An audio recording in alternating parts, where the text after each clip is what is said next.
Me llamo Mateo y soy de San Cristóbal de las Casas, en Chiapas, México.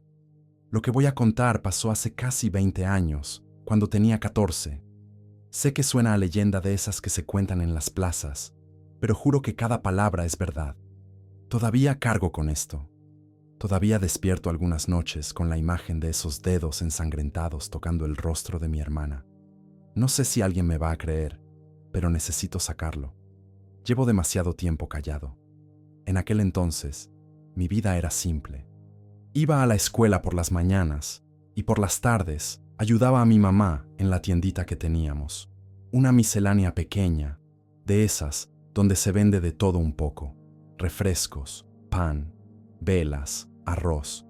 Mi hermana Lucía tenía apenas 6 años. Era chiquita, flaquita, siempre con las trenzas despeinadas porque no se dejaba peinar. Vivíamos en un barrio viejo, de casas de madera y techos de lámina oxidada. Las calles eran estrechas, empedradas, y casi siempre había neblina bajando de las montañas. Sobre todo en las madrugadas, ese frío húmedo que se te mete en los huesos y no se va aunque te pongas 3 cobijas. Los vecinos eran gente mayor, de esa que todavía cree en las cosas antiguas.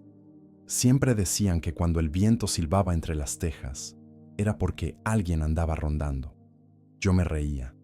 Pensaba que eran puras supersticiones de viejos aburridos. Ahora ya no me río. Todo empezó a mediados de octubre. Recuerdo que era miércoles, porque ese día teníamos examen de matemáticas. Llegué a la escuela temprano y noté que varios compañeros estaban callados, más serios que de costumbre. En el recreo, una niña de primero de secundaria, Sofía, levantó la manga de su suéter y nos mostró algo. Tenía una marca roja en la muñeca, como un rasguño fino, pero muy recto. Parecía reciente. Dijo que había despertado así, que no recordaba haberse golpeado ni nada. Su mamá pensó que se había rascado dormida, pero la marca era demasiado perfecta, demasiado intencional. Al principio nadie le dio importancia. Cosas que pasan, ¿no? Pero al día siguiente, otros 2 niños aparecieron con lo mismo. Marcas rojas, siempre en la muñeca, siempre del mismo tamaño. En la escuela empezaron los rumores, que si era una broma pesada, que si alguien los estaba marcando mientras dormían. Pero ninguno recordaba nada. Y las marcas no sanaban rápido, se quedaban ahí, como quemaduras leves. Yo seguía sin creerlo del todo. Hasta esa noche. Era viernes. Recuerdo que hacía un calor raro para esa época. Un calor pesado, incómodo. Me acosté tarde porque estuve ayudando a mi mamá a acomodar la mercancía. Lucía ya dormía en la cama de al lado. Compartíamos cuarto. Cerré los ojos, pero no pude dormir bien. Sentía el aire denso y había un olor extraño, como a tierra mojada mezclada con algo ácido. Pensé que venía de afuera, del terreno baldío que estaba detrás de la casa. Estaba a punto de quedarme dormido cuando escuché algo. Un rasguño, suave, pero constante. Venía de la ventana. Abrí los ojos. La cortina se movía un poco, aunque no había viento. Me quedé quieto, esperando que el ruido parara. No paró. Me levanté despacio y me acerqué. Aparté la cortina. No había nadie. Pero en el vidrio había algo. Gotas de sangre. Pequeñas pero frescas. Formaban una línea, como si alguien hubiera pasado los dedos mojados por el cristal. De arriba hacia abajo. Retrocedí. El corazón se me aceleró. Pensé en despertar a mi mamá, pero algo me detuvo. No sé si fue miedo de que pensara que estaba inventando cosas, o si en el fondo yo tampoco quería enfrentarlo. Limpié el vidrio con la manga de mi pijama. La sangre estaba tibia. Limpié el vidrio con la manga de mi pijama. La sangre estaba tibia. Esa noche no dormí. Al día siguiente, en la tiendita, llegó doña Remedios, una señora mayor que siempre compraba sus velas y su incienso. Tenía fama de saber cosas. De esas que leen las cartas y te dicen si alguien te hizo mal de ojo. Estaba pagando cuando vi que miraba mi muñeca con atención. Me di cuenta de que me estaba rascando sin darme cuenta. Bajé la vista. Tenía una marca roja, fina, recta. exactamente como las de los otros niños. Doña Remedios no dijo nada, solo me miró a los ojos y por primera vez en mi vida vi miedo real en la cara de alguien. Se fue sin despedirse. Esa tarde, mi mamá me preguntó qué me había pasado en el brazo. Le dije que no sabía. Ella también pensó que me había rascado dormido. Me puso alcohol y ya. Pero yo sabía que no era eso. Esa noche, antes de acostarme, revisé bien la ventana. Estaba cerrada. Le puse el pestillo. Me aseguré de que no hubiera ninguna rendija. Lucía se durmió rápido, como siempre. Yo me quedé despierto, mirando el techo. El viento empezó a soplar, fuerte. Las láminas del techo rechinaban. Y entonces lo escuché. Pasos, pasos en el techo, ligeros, como si alguien caminara despacio, tratando de no hacer ruido. Me quedé paralizado. Los pasos se movieron de un lado a otro. Se detuvieron justo arriba de mi cama. Y después escuché un rasguño, uñas, largas, arrastrándose sobre la lámina. Cerré los ojos con fuerza. Quería que fuera el viento. Quería que fuera un gato. Quería que fuera cualquier cosa menos lo que ya sabía que era. Los pasos continuaron, lentos, deliberados, y luego, silencio. Un silencio tan profundo que me dolieron los oídos. Abrí los ojos. La ventana estaba abierta, y yo la había cerrado con pestillo. Me quedé mirando esa ventana abierta sin poder moverme.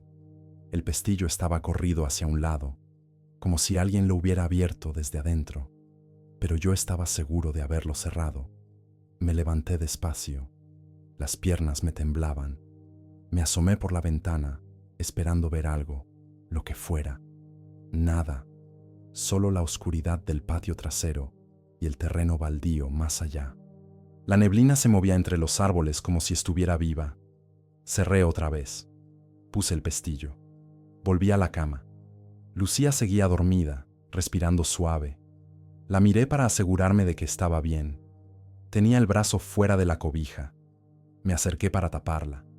Entonces vi su muñeca. Una marca roja, reciente, todavía brillante. Se me fue el aire. No grité. No sé por qué no grité. Me quedé ahí, de pie, mirando esa línea perfecta en la piel de mi hermana. Quise convencerme de que se había rascado, que era casualidad, pero ya no podía mentirme. Esa noche me quedé sentado en el piso, entre su cama y la ventana. Si algo iba a volver, tendría que pasar sobre mí primero. No volví a escuchar nada, pero tampoco pude dormir. Al día siguiente era sábado. Mi mamá nos mandó a comprar tortillas temprano. Lucía iba saltando adelante, como siempre, cantando una canción que había aprendido en la escuela. Yo caminaba detrás, vigilando. No sabía qué estaba buscando exactamente, pero sentía que algo nos observaba. En la tortillería había varias señoras platicando. Reconocí a la mamá de Sofía, la niña que fue la primera en mostrar la marca. Estaba contando algo con voz baja, pero alterada. Me acerqué para escuchar. Decía que Sofía había despertado con otra marca, esta vez en el otro brazo, y que en la madrugada la había oído hablar dormida, pero con una voz que no era suya, una voz ronca, como de vieja. Las otras señoras se persignaban. Una mencionó a la bruja. Yo conocía esa historia. Era de esas leyendas que todos en San Cristóbal escuchan alguna vez. Dicen que hace muchos años, cuando el pueblo era más chico, había una mujer que vivía sola en las afueras. Nadie sabía su nombre. Le decían simplemente la vieja del cerro. Curaba con hierbas, leía la suerte, hacía limpias. Pero después empezaron a desaparecer niños. Primero uno, luego otro. Siempre de noche. Siempre sin dejar rastro. Encontraron a uno de ellos semanas después, en el monte. Estaba vivo, pero no hablaba. Tenía marcas en todo el cuerpo, cortes finos, como hechos con una navaja muy afilada. Cuando finalmente habló, solo repetía una cosa: ella nos marca para reconocernos, para saber cuáles son suyos. La gente fue a buscar a la vieja. Quemaron su casa. pero nunca encontraron el cuerpo. Algunos dicen que huyó a las montañas, otros que nunca fue humana para empezar. Yo había escuchado esa historia 1000 veces. Nunca le di importancia. Hasta ahora. Salimos de la tortillería en silencio. Lucía me preguntó por qué estaba tan callado. Le dije que no era nada. Ella se encogió de hombros y siguió caminando. Cuando llegamos a la casa, mi mamá nos recibió preocupada. Había estado hablando con doña Remedios. Me llamó aparte. Me preguntó si había visto algo raro últimamente. Le mostré la marca en mi muñeca. Se puso pálida. Revisó a Lucía. Cuando vio su marca, se le llenaron los ojos de lágrimas, pero no dijo nada. Solo nos abrazó fuerte. Esa tarde, doña Remedios vino a la casa. Trajo hierbas, velas, agua bendita. Hizo una limpia en todo el cuarto. Nos pasó humo de copal por todo el cuerpo. Nos puso un cordón rojo en la muñeca, sobre las marcas. Dijo que eso nos iba a proteger, que la bruja no podía llevarse a quien llevara el cordón. No sé si mi mamá realmente creía, pero estaba desesperada. Yo también. Nos fuimos a dormir con las velas prendidas. Mi mamá se quedó en el cuarto con nosotros, sentada en una silla junto a la puerta. Las primeras horas fueron tranquilas. Lucía dormía profundo. Yo daba vueltas en la cama, tratando de no pensar, pero cerca de las 3 de la mañana el aire cambió. Se puso denso, pesado, como si algo hubiera entrado al cuarto y estuviera absorbiendo el oxígeno. Las velas empezaron a parpadear. Mi mamá se incorporó en la silla, alerta. Entonces escuchamos los pasos. No venían del techo esta vez. Venían del patio. Pasos lentos, irregulares, como si alguien arrastrara los pies. Se acercaban a la ventana. Mi mamá se levantó y se puso delante de nuestras camas. Yo me quedé inmóvil, con los ojos fijos en la cortina. Los pasos se detuvieron justo frente a la ventana. Silencio. Y entonces algo raspó el vidrio, como uñas largas, deslizándose despacio. La cortina se movió apenas, aunque no había corriente de aire. Mi mamá comenzó a rezar en voz baja. El Padre Nuestro, una y otra vez. El rasguño continuó, paciente, constante, y luego escuchamos algo más. Una respiración, del otro lado del vidrio, ronca, húmeda, como si le costara trabajo meter aire a los pulmones. Las velas se apagaron todas al mismo tiempo. La oscuridad fue total. Escuché a mi mamá gritar mi nombre. Escuché a Lucía despertar llorando. Y en medio de todo ese caos, escuché otra cosa. Una voz de mujer, vieja, rasposa. Venía de afuera, pero sonaba cerca, demasiado cerca. No hablaba español, era algo más antiguo. Palabras que no entendí, pero que me helaron la sangre. Mi mamá encontró los cerillos y volvió a prender una vela. La luz tembló en sus manos. Miré hacia la ventana. La cortina estaba completamente abierta, y en el vidrio, con sangre fresca, había algo escrito. No eran letras, eran símbolos, trazos irregulares que formaban algo parecido a una cruz invertida, pero más compleja, más retorcida, y debajo de los símbolos una huella. Una mano, pero no era una mano normal. Los dedos eran demasiado largos, demasiado delgados, y solo había 4. Mi mamá tomó a Lucía en brazos y me jaló del brazo. Salimos corriendo del cuarto. Nos encerramos en la cocina. Pasamos el resto de la noche ahí, amontonados, con todas las luces prendidas. Cuando amaneció, regresamos al cuarto con mi tío Héctor, que había llegado apenas mi mamá lo llamó. Los símbolos seguían en la ventana. Pero ahora había algo más. El cordón rojo que doña Remedios le había puesto a Lucía estaba en el piso, cortado, como si alguien lo hubiera arrancado. Y en la muñeca de mi hermana, justo sobre la marca antigua, había una nueva, más oscura, más profunda. Mi tío Héctor limpió la ventana con agua y cloro. Los símbolos desaparecieron, pero la imagen quedó grabada en mi cabeza. Todavía hoy puedo dibujarlos si cierro los ojos. Ese día no abrimos la tienda. Mi mamá llamó al padre Germán. El sacerdote de la parroquia de Santo Domingo le explicó todo. Al principio parecía escéptico, pero cuando vio las marcas en Lucía, su expresión cambió. Nos dijo que regresaría por la tarde para bendecir la casa. Mientras tanto, mi tío se quedó con nosotros. Era un hombre práctico, no creía en esas cosas. Revisó todas las ventanas, puso candados nuevos, hasta clavó tablas en algunos marcos. Decía que seguramente era algún enfermo, alguien que quería asustarnos. Pero yo noté que no se acercaba mucho a la ventana de nuestro cuarto y que miraba el patio con desconfianza. Lucía estaba callada. No era normal en ella. Apenas probó el desayuno. Se quedaba viendo puntos fijos en las paredes, como si viera algo que nosotros no podíamos ver. Le pregunté si estaba bien. Me miró con esos ojos grandes que tenía y me dijo algo que me dejó helado. Mateo, ¿por qué la señora tiene el pelo tan largo? No había ninguna señora. Estábamos solos en la sala. Le pregunté de qué hablaba. Ella señaló hacia el pasillo, hacia la puerta de nuestro cuarto. Está ahí parada, mirándome. Me levanté de un salto. Fui al pasillo. No había nadie. Entré al cuarto. Vacío. Pero el aire estaba frío. Demasiado frío para ser mediodía. Cuando regresé, Lucía ya no estaba en la sala. Mi mamá la había llevado a la cocina y le estaba dando agua de azahar para calmarla. El padre Germán llegó a las 4 de la tarde. Traía su estola morada, agua bendita, un rosario y un libro de oraciones grueso y viejo. Recorrió toda la casa, rociando agua en las esquinas, rezando en latín. Cuando llegó a nuestro cuarto, se detuvo en la puerta.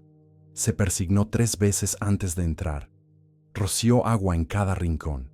Se paró frente a la ventana y rezó más fuerte. Su voz temblaba un poco.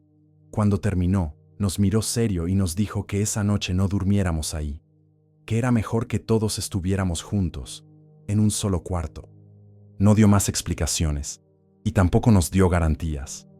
Esa noche dormimos en la sala, los 4 amontonados, mi tío en el sillón, mi mamá y Lucía en un colchón que bajamos, y yo en el otro sillón.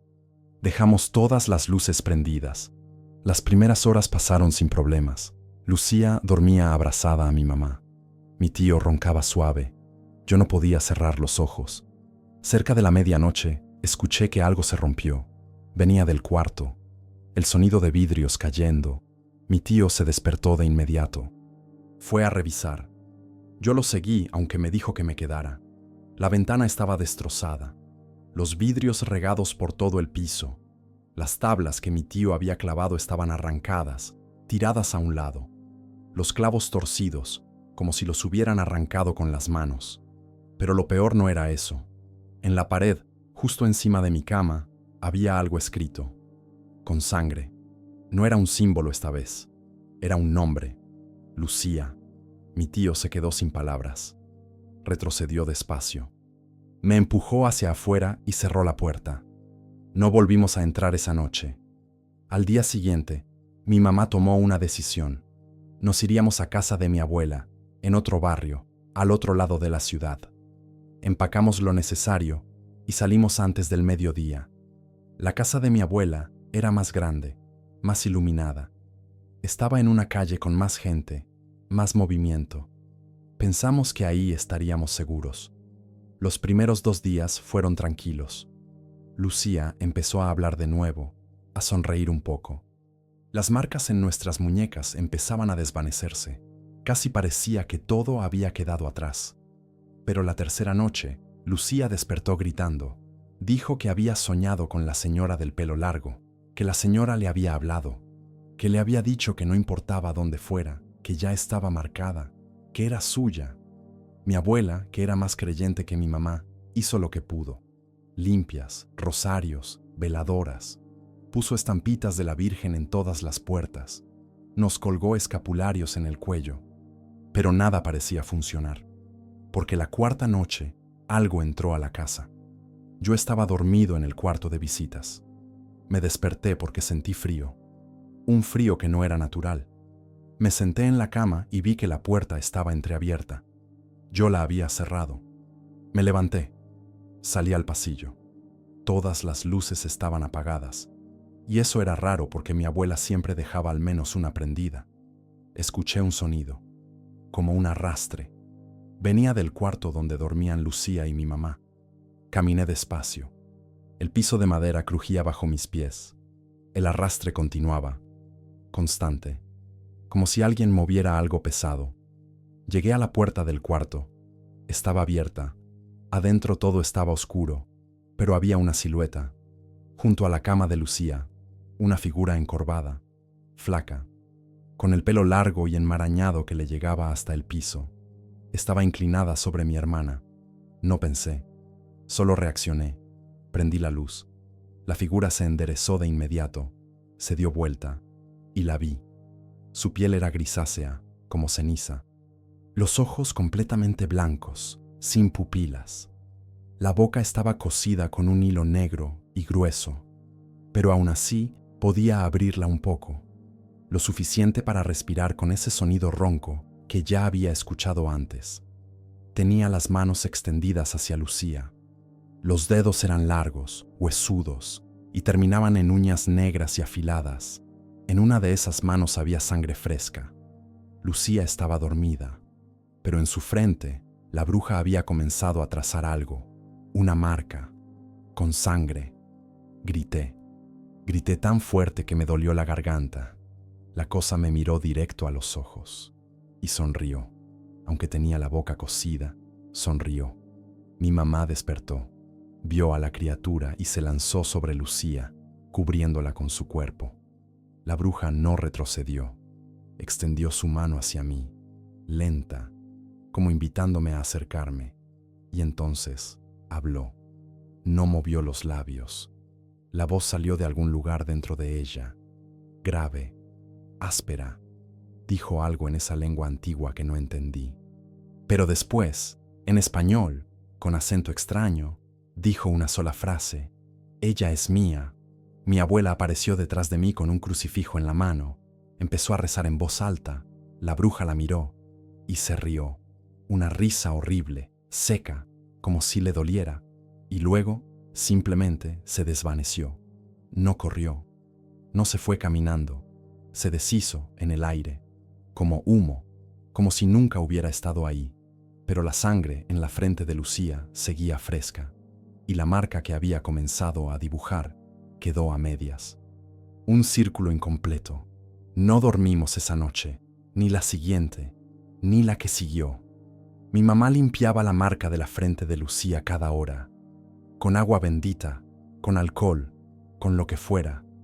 Pero la piel alrededor se ponía roja, irritada, y la marca seguía visible, como una sombra bajo la piel. Lucía dejó de comer. Decía que todo le sabía a tierra, a metal. Mi mamá le preparaba lo que le gustaba, sus platillos favoritos, pero ella solo los miraba y apartaba el plato. Y empezó a hablar dormida, no con su voz. La primera vez que lo escuché pensé que era mi mamá rezando, pero no. Era Lucía, acostada, con los ojos cerrados, moviendo los labios, y lo que salía de su boca era esa voz ronca, esas palabras que no entendíamos. Mi mamá lloraba en silencio, le agarraba las manos, le decía que todo iba a estar bien, pero los dos sabíamos que estaba mintiendo. El padre Germán volvió, trajo a alguien más, un hombre mayor, con el pelo completamente blanco, que no dijo su nombre. Solo revisó a Lucía, le miró los ojos con una linterna, le tocó la frente donde estaba la marca, y luego habló con mi mamá aparte. No sé qué le dijo exactamente, pero cuando mi mamá regresó, tenía los ojos rojos y no me miraba a la cara. Esa tarde, el hombre se fue, el padre Germán también. Nos dejaron solos. No hubo solución, no hubo ritual especial ni objeto mágico que destruir. Solo nos dijeron que rezáramos, que no la dejáramos sola, que esperáramos. ¿Esperar qué? No lo dijeron. Los días empezaron a confundirse. No sé cuánto tiempo pasó exactamente. Una semana, tal vez 2. Lucía dormía cada vez más. Había momentos en que abría los ojos y nos miraba, y por un segundo parecía ella misma. Pero luego algo cambiaba en su mirada, como si hubiera alguien más ahí dentro, observándonos. Una noche, despertó llorando. Me llamó por mi nombre, con su voz de verdad. Me abrazó tan fuerte que me dolió y me dijo algo que nunca olvidaré. Mateo, no la dejes llevarme. Por favor, no quiero ir con ella. Le prometí que no la dejaría, que haríamos lo que fuera. Pero ¿qué podíamos hacer? No teníamos respuestas, no teníamos armas, solo teníamos miedo. A la mañana siguiente Lucía amaneció diferente. Se levantó sola, se vistió sola, comió un poco, habló con voz tranquila. Parecía mejor. Mi mamá no se lo creía, yo tampoco, pero queríamos creerlo tanto que no hicimos preguntas. Pasaron 3 días. Lucía seguía actuando normal. La marca en su frente se desvaneció casi por completo. Las de las muñecas también. Y entonces, una madrugada, simplemente dejó de pasar. No hubo un último encuentro, no hubo despedida, no hubo nada. La bruja dejó de venir. Los pasos en el techo pararon. Los rasguños en las ventanas se detuvieron. El aire pesado desapareció. Todo volvió a la normalidad. Al principio, no nos atrevimos a bajar la guardia. Seguimos durmiendo juntos. Seguimos revisando las ventanas. Seguimos esperando que algo pasara. Pero no pasó nada. Una semana después, regresamos a nuestra casa. Reparamos la ventana. Volvimos a abrir la tienda. Lucía regresó a la escuela. La vida siguió. Nunca supimos por qué se detuvo. Si fue por las bendiciones del Padre, si fue porque algo cambió, o si simplemente la bruja decidió que ya no valía la pena. No tuvimos respuestas. Y eso, de alguna manera, es peor que cualquier explicación, porque quedas con la duda, con la sensación de que en cualquier momento puede volver. Han pasado casi 20 años desde entonces. Lucía está bien, vive en Querétaro, está casada, tiene una hija de 5 años que se llama Emma, pero hay cosas que nunca se fueron del todo. Lucía no puede dormir con las luces apagadas, nunca pudo. Dice que cuando está completamente oscuro, siente que algo la observa desde las esquinas. Y a veces, cuando hablamos por teléfono, me dice que tuvo un sueño, siempre el mismo. Una mujer de pelo largo, parada junto a su cama, mirándola en silencio. No hace nada, solo mira. Yo también cargo con eso. Hay noches en que escucho algo arrastrar en el techo de mi casa. Sé que probablemente son ratas, o el viento moviendo las láminas, pero mi cuerpo se tensa igual, y me quedo quieto, escuchando, esperando que pare. A veces, cuando camino por San Cristóbal de noche, paso cerca del barrio donde vivíamos, y siento la tentación de ir a ver la casa, pero nunca lo hago. No quiero saber si la ventana sigue rota, no quiero saber si alguien más vive ahí ahora, no quiero saber si ellos también han escuchado algo. Hace 3 meses, Lucía me llamó. Platicamos de cosas normales, de su trabajo, de Emma, de cómo estaba mi mamá. Todo tranquilo. Pero antes de colgar, hubo un silencio. Y luego me dijo algo, casi sin darle importancia. Oye, Mateo, ¿te acuerdas de ese sueño que te conté? ¿El de la señora de pelo largo? Le dije que sí. Emma lo tuvo la semana pasada. Me lo contó en el desayuno. Dijo que vio a una señora parada junto a su cama. Se me heló la sangre. Le pregunté qué más había dicho Emma. Lucía soltó una risa nerviosa, como tratando de quitarle peso. Nada más. Solo eso. Ya sabes cómo son los niños. Seguro vio una sombra y se asustó. Le dije que sí, que seguro era eso, pero ninguna de las dos lo creía. Colgamos. Y me quedé sentado en la sala, mirando la ventana. No le conté lo que había pasado la noche anterior, que me había despertado con frío, que había escuchado algo raspar suavemente en el vidrio, que cuando prendí la luz y fui a revisar no había nada, pero que en el cristal, del lado de afuera, había una huella, una mano, con dedos demasiado largos. No sé si la bruja murió, no sé si sigue en San Cristóbal o si puede estar en cualquier lado. No sé si lo que marcó en Lucía aquel día era algo que se podía borrar, o si quedó dentro de ella para siempre. Lo único que sé es que duermo con la luz prendida ahora, que reviso las ventanas antes de acostarme y que cuando escucho algo en la madrugada me quedo completamente inmóvil, porque hay cosas que nunca terminan de irse, solo se quedan ahí, en los bordes, esperando. Y lo peor no es el miedo de que vuelva, lo peor es no saber si alguna vez se fue. Ahora, si te gustó este episodio, haz clic en el video que está apareciendo en la pantalla, porque ahí hay una historia de terror que nunca antes habías escuchado.